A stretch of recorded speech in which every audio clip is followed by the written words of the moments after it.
guys, let's go to the school at practical day today. Come with me and see the view.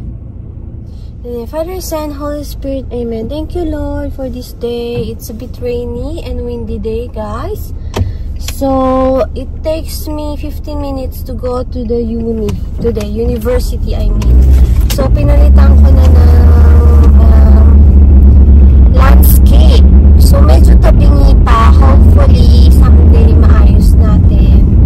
So, time check, it's already 8:25 in the morning, Australia time. So, I think it's 2 hours ahead from the Philippines. So, ayan ang clouds. Medyo windy.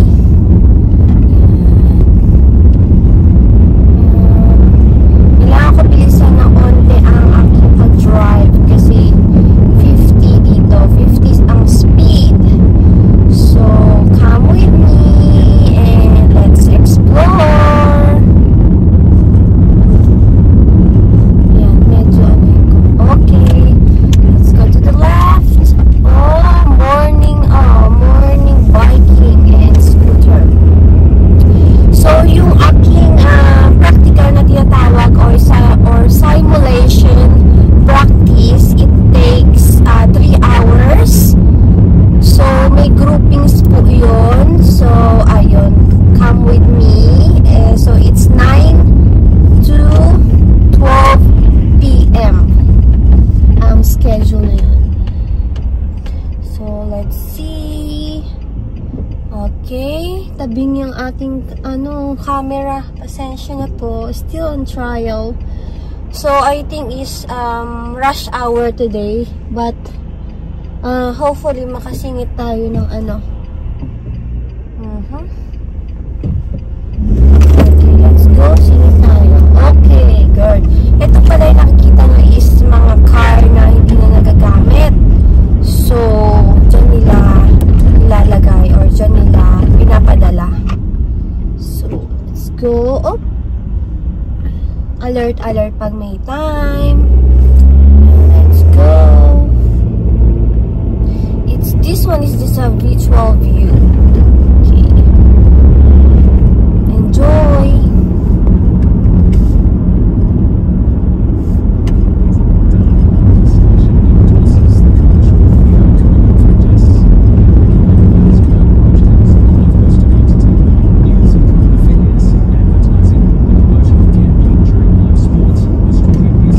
Ito po yung gasoline station. Ayan, nakalagay Ampo.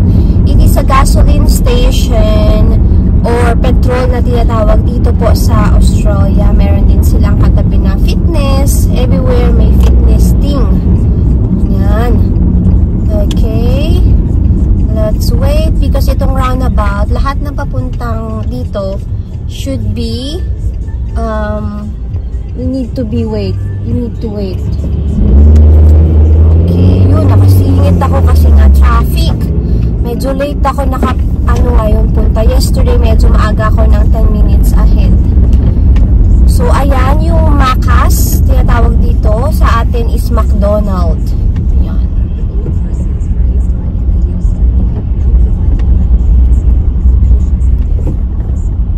Traffic is life.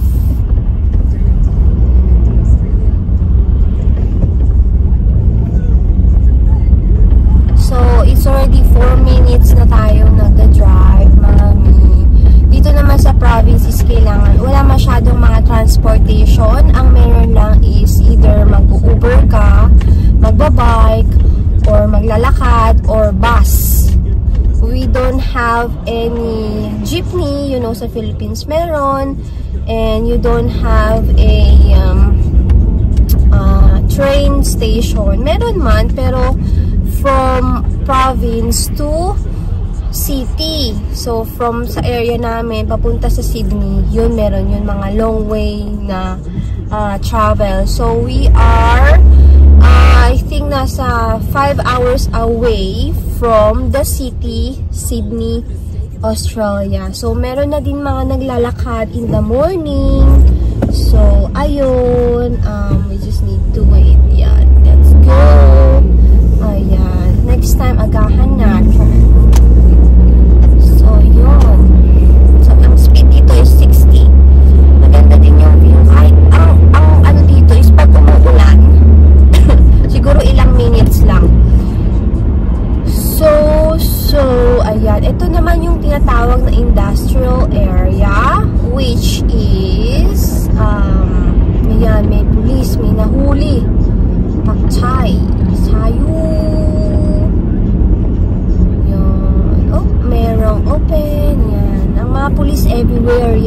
at saka na-detect nila if you're having overspeed na tinatawag.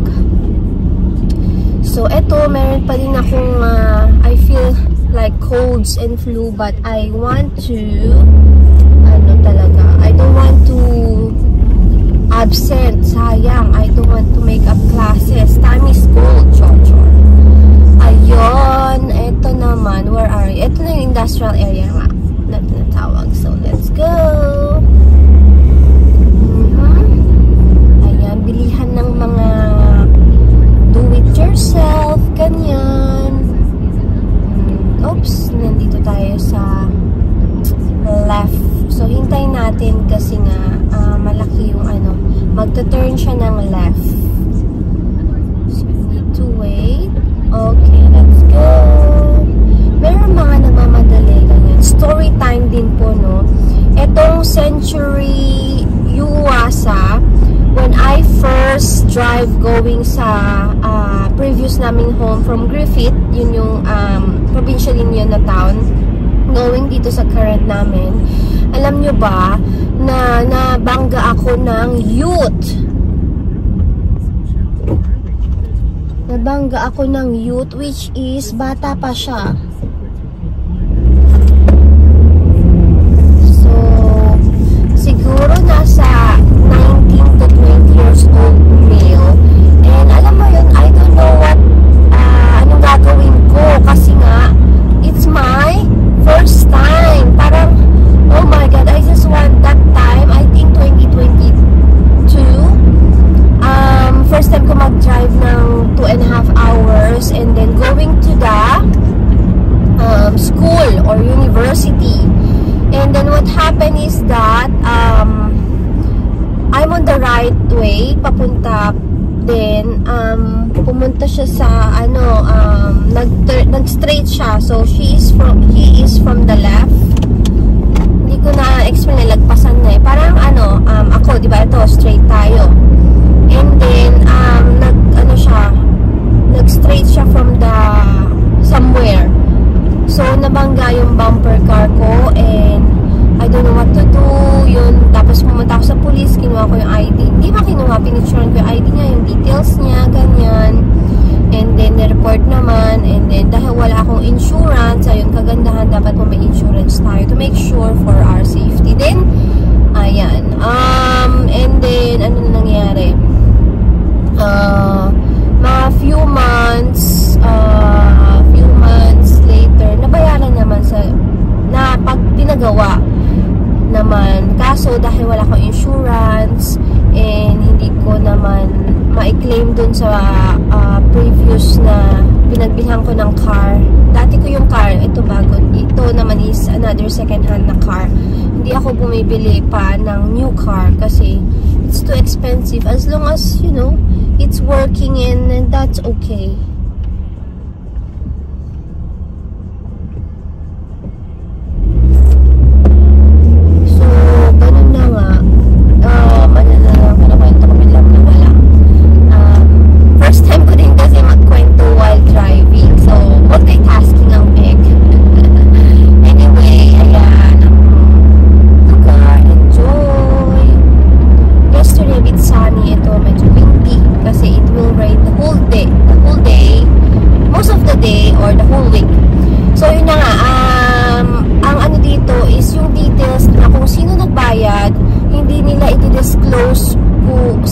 Kahit ikaw pa yung may-ari ng car, hindi nila i-disclose yung details, magkano yung binayaran, magkano yung pinagawa, unless na you could talk to the person na kagawa sa car mo yun. So, ayun, na-end up wala akong nakuha na, ang details lang is napagawa ng bumper, ganun. Pero yung price, wala. Kasi gusto ko sana i-claim dun sa car. Anyway, tapos naman na siguro, sorry, 3 years ago na. And thankful naman, we're both safe. Bumper lang talaga. Tsaka, industrial area, hindi masyadong malakas yung speed. Pero syempre, safety first in all things. We need to be safety and choose to focus on the road.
nandito ko sa school.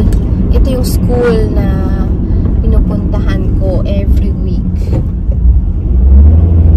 Tapos, dito din ako nakatira siguro ng 6 months. I think, not last year. I think last year. I'm not sure if it's last year. I think 1 year ago. 1 year ago.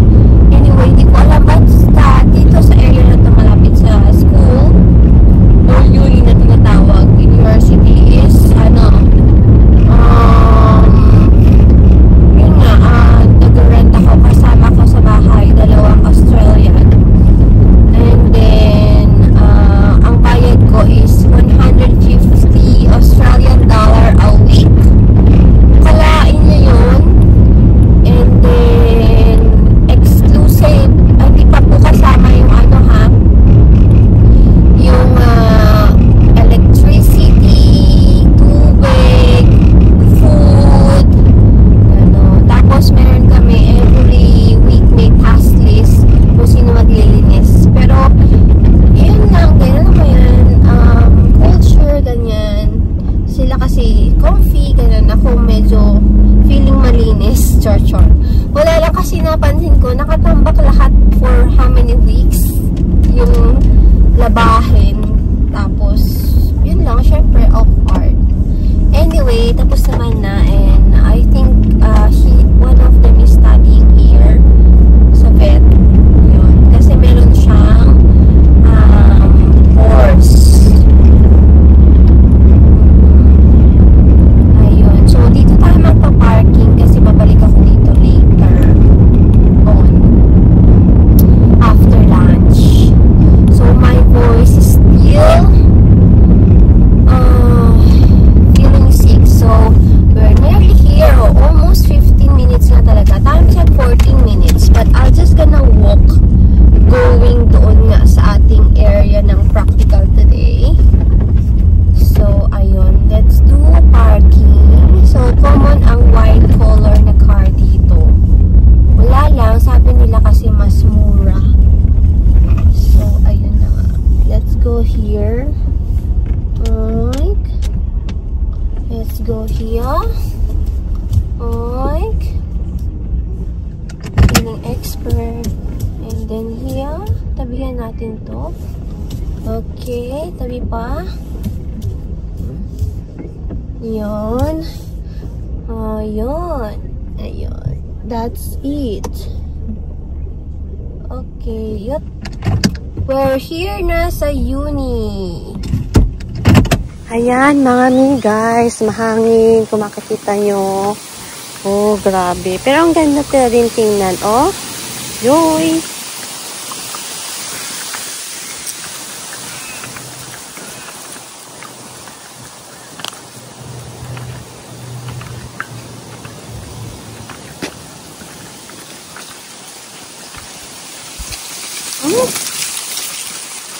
Papunta sa akin. Alikabok.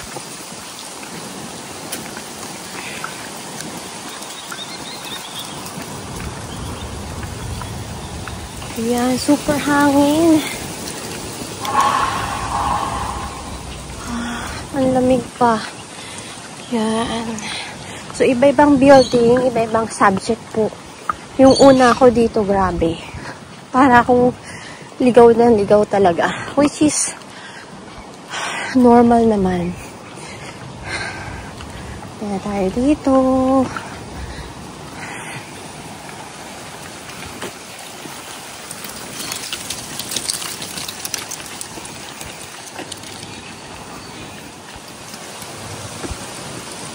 Ito, may office 1. Ito yung building 10. Pero, ayan. CR muna tayo. So, pupunta tayo sa toilet. Here's the view.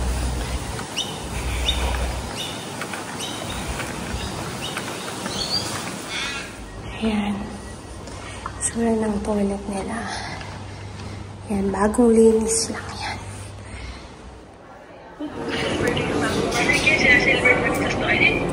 So, Ayan, tapos na po yung ating practical. So, it's more about cultural assessment. Dito kasi ang daming culture differences and diversity. So, ayan, punta muna ako sa library at tingnan natin ang view. Ayan, ito po yung ibang building. So, this one is building 11. They have some classes. So, malaki itong area na to. Ayan. Pakita ko lang sa inyo. Ayan. Share lang. Ayan.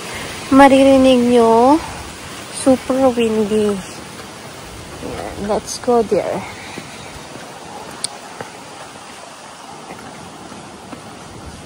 Ito yung building 14. Grabe, oh.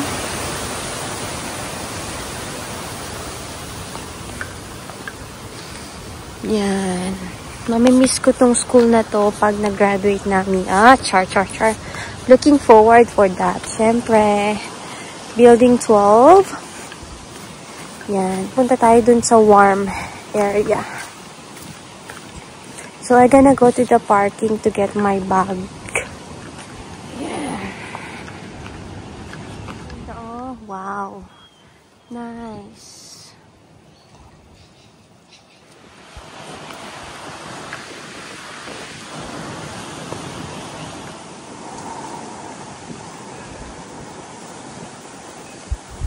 So, ito po yung dadaanan natin pa punta sa parking. Ayan. I think nakikita niya yan. Ay, grabe, oh. Ooh. Super hangin.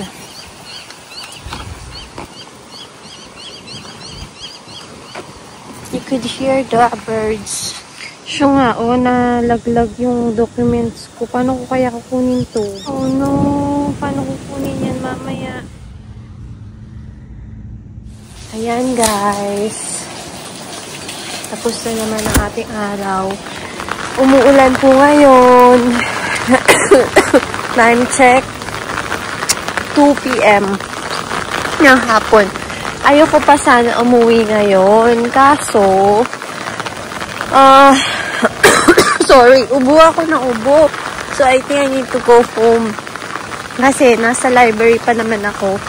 Nakakahiya. Baka sabihin na spreading viruses. Sure. So, ganitong ulan, mamaya, hindi na yan uulan, matatapos na. So, uuwi na lang ako. Doon ko na lang gagawin yung ating assessment tawag doon or assignment sa atin sa Pinas. And mga hindi ko na ma-video kasi umuulan sa labas. So, dito na ako sa car. Pauwi na din. At that's all for today. Thank you for coming with me to my journey. And God bless everyone. Have a good day. And stay safe.